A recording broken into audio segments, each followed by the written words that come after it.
Good evening, everyone. It's about 8 p.m. now, and I'm going to be trying the Midwife's Brew to help kickstart labor.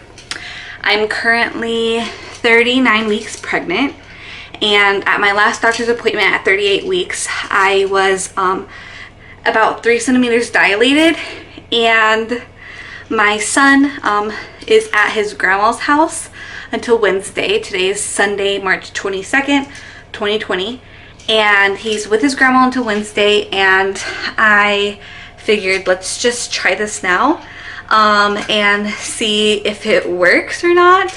I am pretty hopeful that it will work because he is just way more ready to come. He feels very heavy. When I walk around, I have a lot of pressure. I've been getting contractions for weeks and weeks and weeks and weeks now. I've even had a little bit of prodromal labor. So 3 centimeters is like the start of active labor, and I just need that little extra push. With my first son, I was induced at 39 weeks due to his health. He had some health complications, so it was better for him to be born. And this time all is well, and it's been a really uneventful, healthy pregnancy, and I just want to try and see if he will come or not. So this could be the start of a labor vlog. I don't know if I should be doing it this late. But we're gonna see. I have the supplies here. And I'm going to take y'all along with me. So what you need is this tea. It's Tazo, and I think you want it for the lemon verbena leaves. So I'm gonna make 8 ounces of it, and I'm not sure how much to use of this. It said apricot nectar juice, but we only found a mango, so I just got mango. Castor oil and almond butter. So we're going to see if this does the job. So first I'm gonna go figure out how in the heck to do this this tea. Okay, so I read that you should do this on an empty stomach. I do not have an empty stomach. I ate probably about like 4 hours ago, so hopefully everything's digested enough. But I have my blender here, and I just steeped the tea.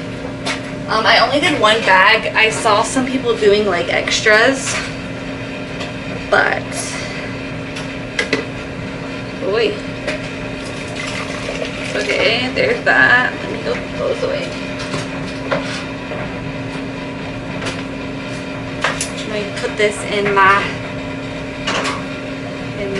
thing. I like to wash these by hands because my dishwasher destroyed one. But let me go see what else I need. Okay, I need the apricot juice. This is like, pray for me that I don't puke.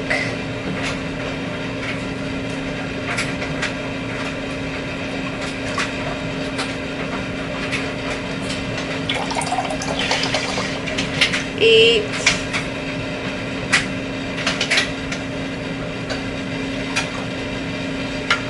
Well, I guess this is like 10 ounces. It's a little bit over. Okay.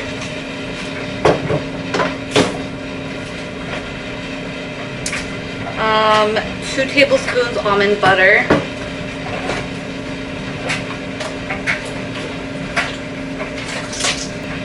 I can't believe I'm actually like, we could have a baby.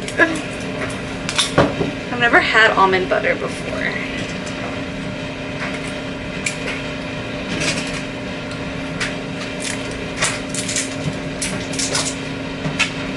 Okay, 2 tablespoons. It's really gross looking.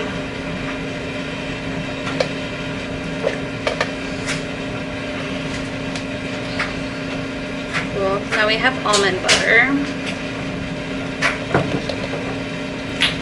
And this is like the magic sauce. It's castor oil.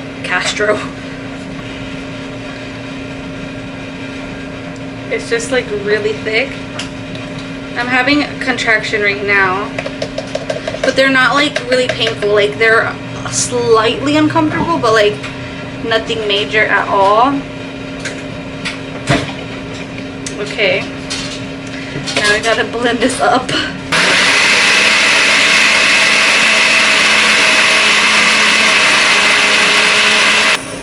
Okay, this looks really disgusting. It's a lot to drink.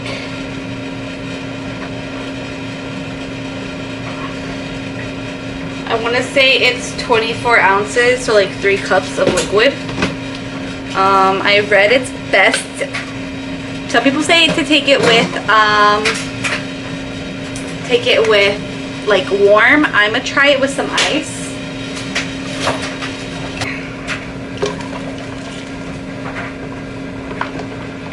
Ooh. And I think you're supposed to drink it within like 30 minutes. So I'm getting nervous now. Wow. So I'm gonna put 30 minutes, and I'm gonna just try to drink as much as I can in 30 minutes. And then my plan after is to continue things that like I want to do. I have to clean up this mess now. I could clean the dog cage, and I want to vacuum and sweep and mop, and so like stay busy and do some like last minute chores. So if this happens, that baby comes and is, you know, in a clean house and like pristine, and I don't have to worry about anything. But I'm a little like impatient to get him out. I can wait, but I wouldn't mind if he came. You know, here's our sickness. You know what's going on in the world right now. Some of our stockpiling that we don't have space to put anywhere, and I just really want him home and in my arms before any of this gets crazier. So I'm going to down it. I'll give y'all my first impression. I'm gonna take a sip. Okay, it's not horrible. It's not horrible. So I think I'll be able to do it. Wish me luck. So it's currently 10:12. And I'm feeling pretty okay, but I've just been cleaning. I'm pretty much done cleaning, so we'll see if this happens. I have had some like contraction Braxton Hicks, but they're just like what I have been having. It's not nothing like, oh my god, they're getting stronger or anything just yet. It's supposed to be within 24 hours. It's supposed to have like an 85% like rate of working. I didn't follow it to a T, but I mostly followed it. So if this goes anywhere throughout the night, I will be back and I will update y'all.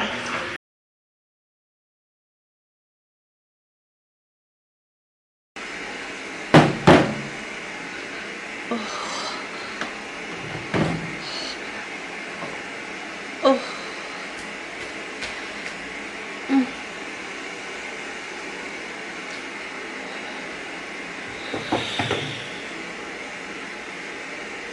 Nah.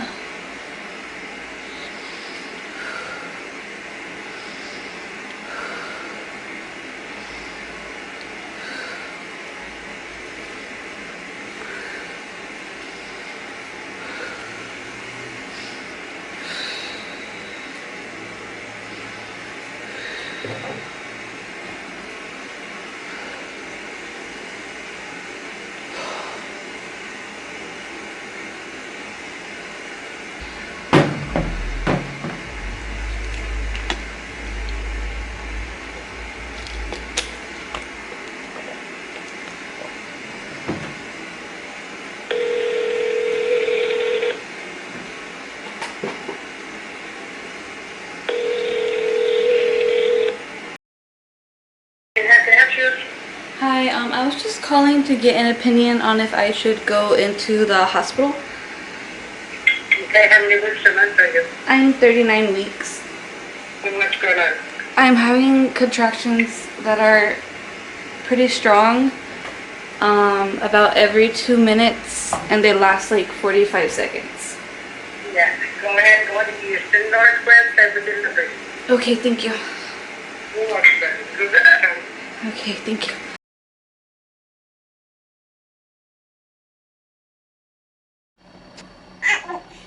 Here, let me dry my hands before I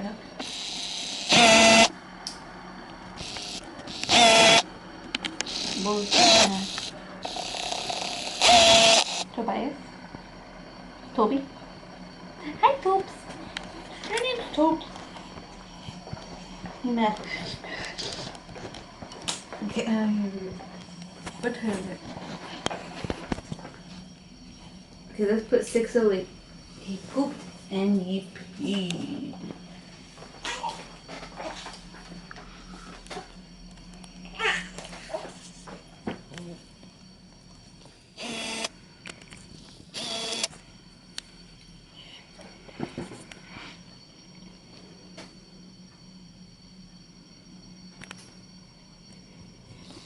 Get me out. I've had a baby and it was insane. I went to bed at around 11 p.m. and I was having contractions, but they felt more like Braxton Hicks, like strong Braxton Hicks, really early labor. But like I've had that in this pregnancy before and they go away and they don't really hurt. I can just tell I'm getting them. I go to bed around 1:30 a.m. I wake up and I am having contractions. So I get up and I go to the restroom and I start straightening my hair because like I couldn't sleep through them, but they weren't that bad. So I also like didn't want to just like sit around and like work my way through them because I could still walk and talk. I kind of had to pause, but it wasn't like intense. Well, about 30 minutes in, right after I did my hair, I'm like, okay, these hurt. And I posted in a pregnancy group, and I'm like, I don't really know when to go to the hospital. I know of the 511 rule, where if you are having contractions that are 5 minutes apart, lasting for 1 minute, for 1 hour, go into the hospital.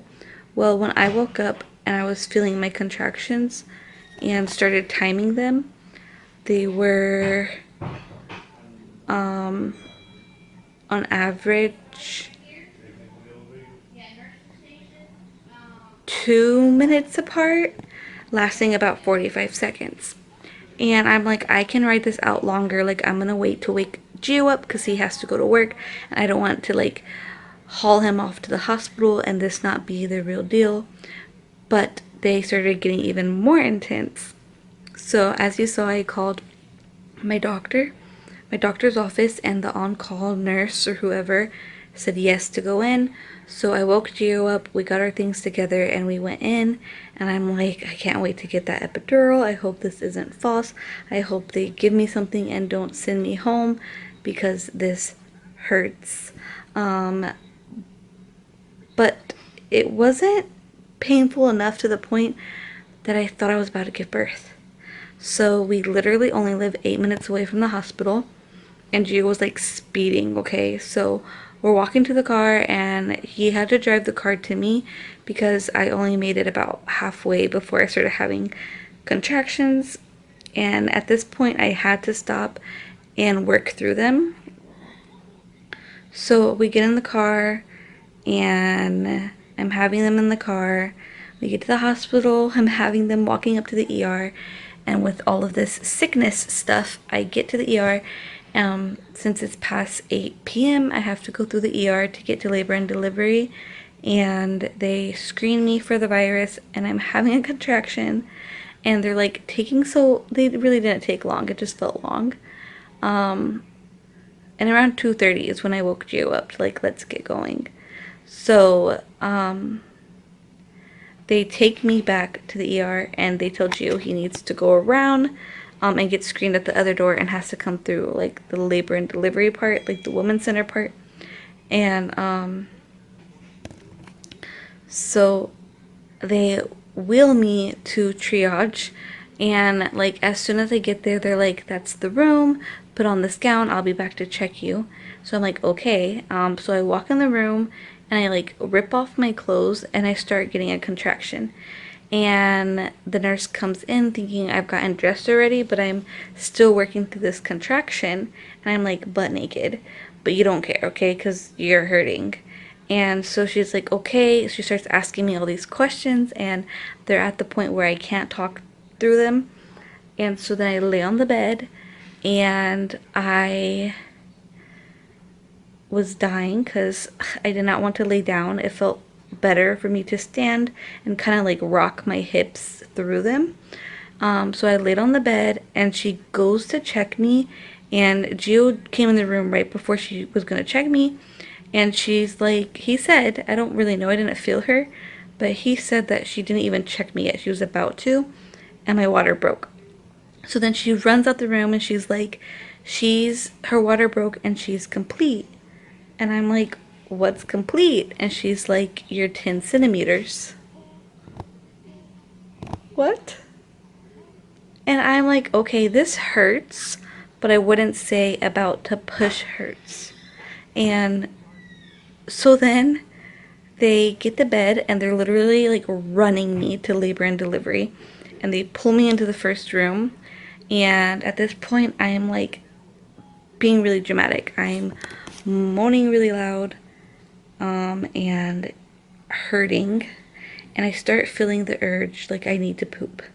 And I start to try to push, and they're telling me like to not hold my breath through the contractions, to breathe so the baby gets oxygen, and to like lay on my back. And I'm like, I'm not trying to ignore the nurses, but my body's doing one thing and I'm trying to make it do the other, but like that natural primitive instinct is so strong, it's hard to overcome.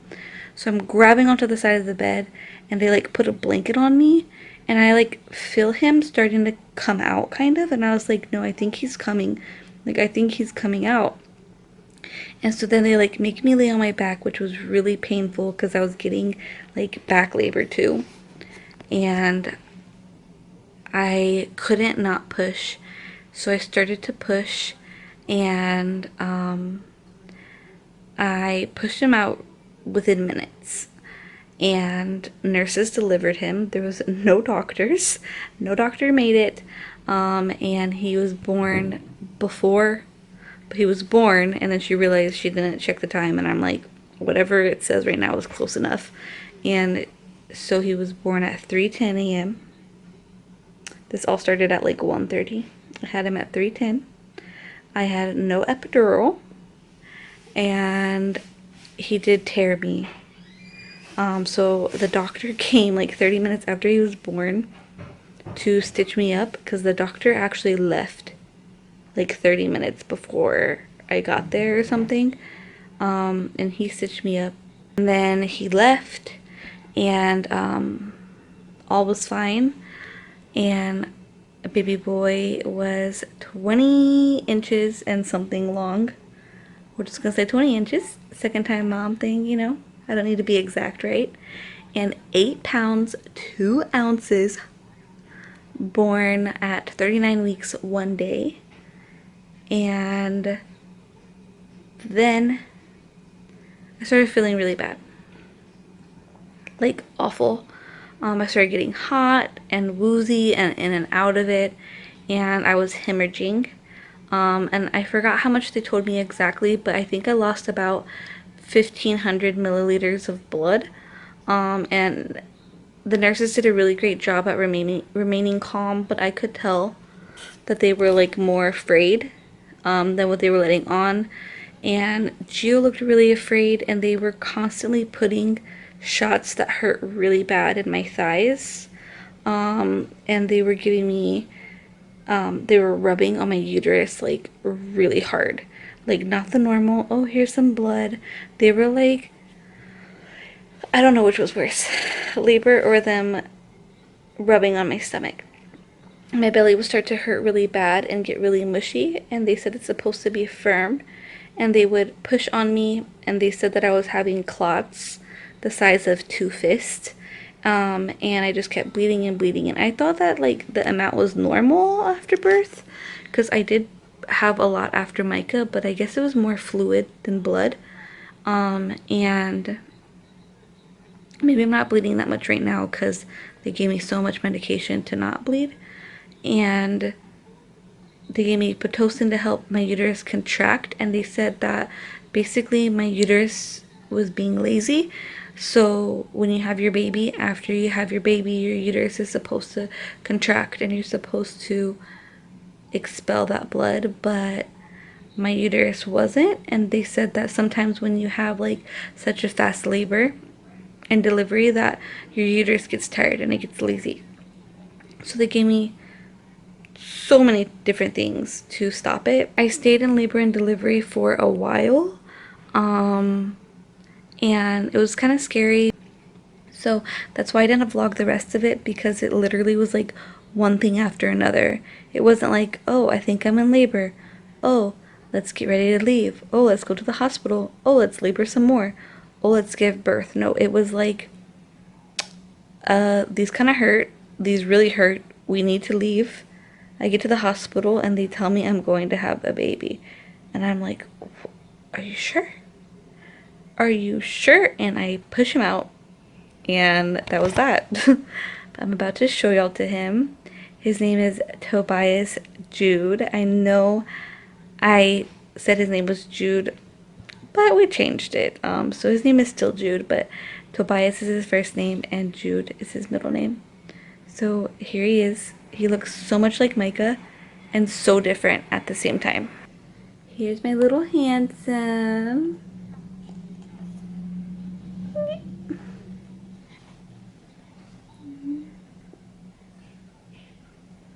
He's been breastfeeding really, really well. So proud of him.